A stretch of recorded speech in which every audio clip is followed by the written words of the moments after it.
Assalamualaikum warahmatullahi wabarakatuh. Halo anak-anak semua, kembali lagi bersama Ibu Anissa. Nah, hari ini kita akan mempelajari materi mengenai sistem klasifikasi 5 kingdom.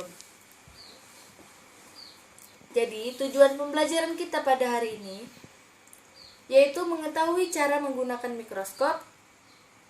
Yang kedua, mampu menjelaskan klasifikasi dan ciri-ciri kingdom Monera, mampu menjelaskan klasifikasi dan ciri-ciri kingdom Protista, mampu menjelaskan klasifikasi dan ciri-ciri kingdom Fungi. Nah, apa itu mikroskop? Menurut Kamus Besar Bahasa Indonesia, mikroskop adalah alat untuk melihat benda yang tidak bisa dilihat secara kasat mata. Kalau dalam konteks biologi, contohnya antara lain mikroorganisme. Nah, ada bagian-bagian dari mikroskop. Yang pertama ada bagian optik. Nah, di bagian optik ada lensa okuler. Ia berfungsi untuk memperbesar bayangan objek. Lalu ada lensa objektif yang berfungsi untuk besar kecilnya memperbesar bayangan objek tersebut. Jadi lensa objektif ini juga bisa diatur besar kecilnya. Nah, yang mengatur itu disebut dengan revolver. Lalu ada diafragma, berfungsi untuk mengatur intensitas cahaya yang akan masuk ke lensa objektif. Lalu ada cermin, berfungsi untuk menyalurkan cahaya yang sudah masuk lewat diafragma. Cerminnya juga terdiri dari dua jenis, yaitu cermin datar dan cermin cekung. Lalu ada bagian mekanik. Yang pertama, tabung mikroskop, berfungsi untuk menghubungkan lensa okuler dengan lensa objektif agar bisa melihat objeknya dengan jelas.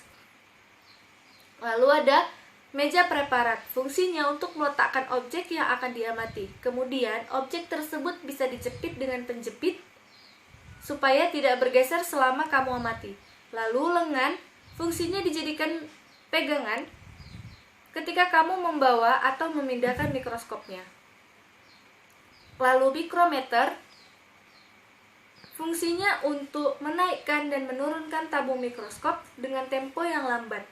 Bentuknya juga lebih kecil dibandingkan dengan makrometer. Lalu ada kondensor, fungsinya untuk mengumpulkan cahaya yang masuk, semacam penampungan cahaya.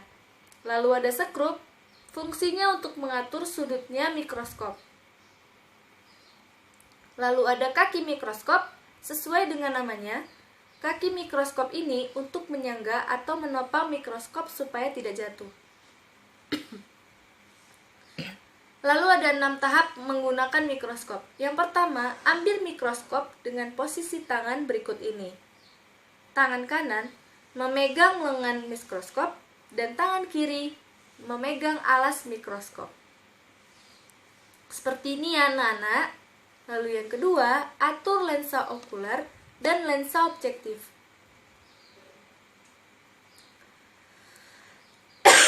Yang ketiga, atur cermin untuk mendapatkan cahaya.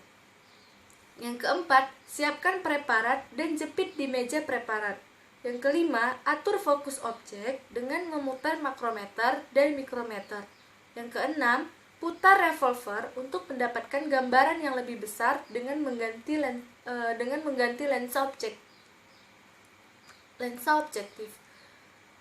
Siapa sih yang mencetuskan klasifikasi 5 kingdom? Pada tahun 1969, Robert H. Whittaker, seorang ahli biologi dari Amerika Serikat, menyusun klasifikasi sistem 5 kingdom.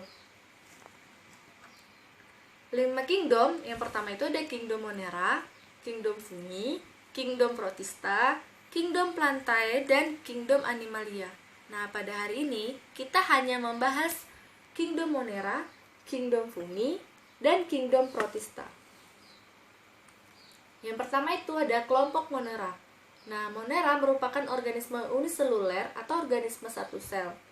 Monera tergolong organisme prokariotik, yaitu tidak memiliki membran inti yang berukuran mikroskopik sehingga harus diamati menggunakan mikroskop. Pada kingdom Monera terdiri dari bakteri dan ganggang hijau biru atau Cyanobacteria.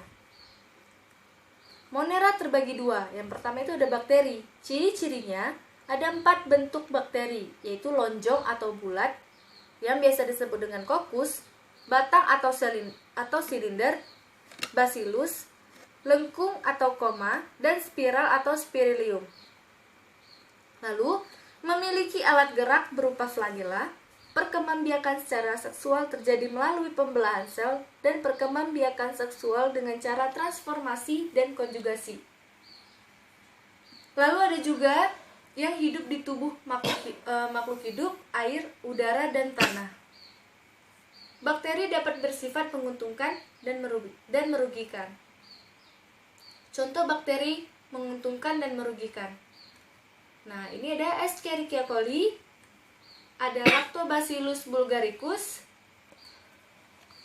Ini adalah bakteri yang menguntungkan. Lalu ada Mycobacterium tuberculosis, Salmonella typhi. Ini adalah contoh bakteri yang merugikan. Lalu yang kedua itu tadi ada Cyanobacteria. Ciri-cirinya yaitu memiliki klorofil sehingga dapat berfotosintesis. Beberapa ganggang hijau, biru berkoloni dengan membentuk untayan. Lalu dapat berkembang biak dengan cara pembelahan sel, fragmentasi maupun dengan pembentukan spora khusus. Dan dapat ditemukan di laut, kolam, selokan, bahkan sumber air panas. Di sini contohnya ada Gleocapsa, Nostoc, Oscillatoria, dan Anabena. Kelompok protista. Protista termasuk organisme eukariotik karena inti sel penyusun tubuhnya dilindungi oleh membran inti. Anggota protista ada yang uniseluler dan multiseluler. Anggota protista yang uniseluler bersifat mikroskopik, sedangkan anggota yang multiseluler bersifat makroskopik. Protista memiliki ciri beragam. Jadi ciri-cirinya seperti tumbuhan, hewan, dan jamur. Berdasarkan ciri protista dibedakan menjadi 3 kelompok, yaitu protista mirip hewan yang biasa disebut dengan algae, protista mirip hewan protista mirip tumbuhan biasa disebut dengan alga, protista mirip hewan protozoa, dan protista mirip jamur. Nah, ada kelompok protista. Yang pertama itu ada algae, yaitu ciri-cirinya memiliki dinding sel dan klorofil, mampu memproduksi makanan sendiri, tubuh belum dapat dibedakan antara akar dan daun, lalu reproduksinya seksual secara konjugasi. Lalu ada protozoa, memiliki alat gerak berupa kaki semu, rambut getar, dan rambut cambuk. Lalu hidup di air tawar, dalam tanah, dan parasit dalam tubuh makhluk hidup. Lalu protista mirip jamur, tidak melakukan fotosintesis, tubuh tersusun atas hifa, beberapa anggotanya dapat menghasilkan spora, berproduksi dengan menghasilkan spora. Lalu ada kelompok fungi. Makhluk hidup yang termasuk dalam kingdom fungi ialah tidak memiliki klorofil. Fungi berkembang biak dengan spora. Anggota fungi ada yang bersifat saprofit atau parasit. Sel-sel fungi memiliki membran inti. Selain memiliki membran, memiliki dinding sel yang terdiri dari zat kitin atau selulosa. Jamur atau fungi reproduksi dengan cara aseksual yang menghasilkan spora, kuncup, dan fragmentasi. Sedangkan dengan secara seksual dengan zigospora, askospora, dan basidiospora. Jamur atau fungi ini hidupnya di tempat-tempat yang lembab, air laut, air tawar di tempat yang asam, dan bersimbiosis dengan ganggang yang membentuk lumut. Lalu ada klasifikasi jamur. Berdasarkan struktur tubuh dan cara reproduksinya, jamur dibagi menjadi 4 divisi. Nah, klasifikasi berdasarkan cara reproduksi secara generatif atau seksual yaitu divisi zigomikota, divisi askomikota, divisi basidiomikota, dan divisi deuteromikota. Nah, Yang pertama, klasifikasi dari ciri-ciri zygomikota, yaitu tubuh terdiri atas hifa, tak bersekat, dan banyak inti sel, menghasilkan zigospora sebagai hasil reproduksi seksual, septa hanya terdapat pada sel untuk reproduksi, dinding sel mengandung zat kitin, tidak memiliki tubuh, bersifat multiseluler, reproduksinya vegetatif atau aseksual dengan cara membentuk spora vegetatif atau spora seksual, yaitu spora neospora, terjadi bila kondisi lingkungan baik dan mendukung, serta dan juga secara seksual dapat terjadi bila kondisi lingkungan kering dan tidak menguntungkan. Berikut adalah gambar dari zygomikota. Jamur yang tumbuh pada roti dan nasi basi.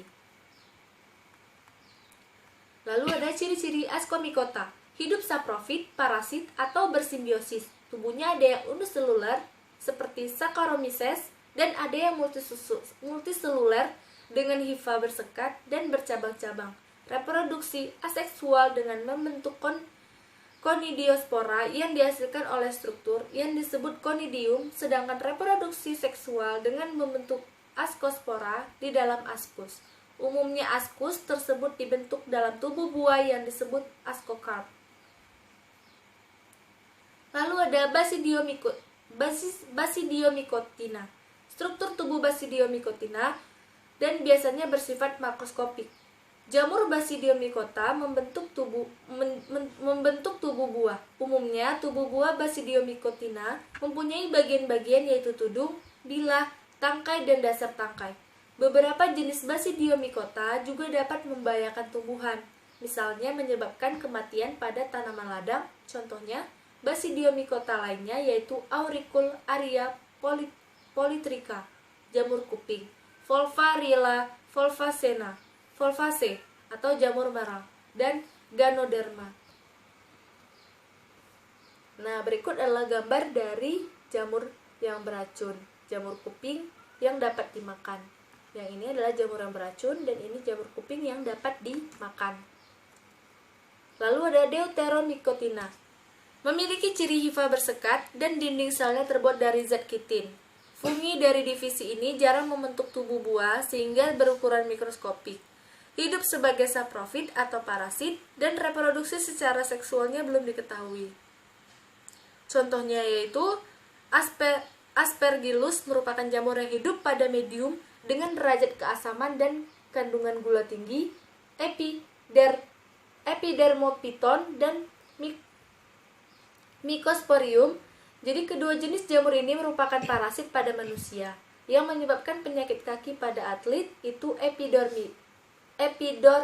Epidermophyton dan sedangkan Mycosporium menyebabkan penyakit kurap. Lalu Fusarium, Verticillium, dan Cersos.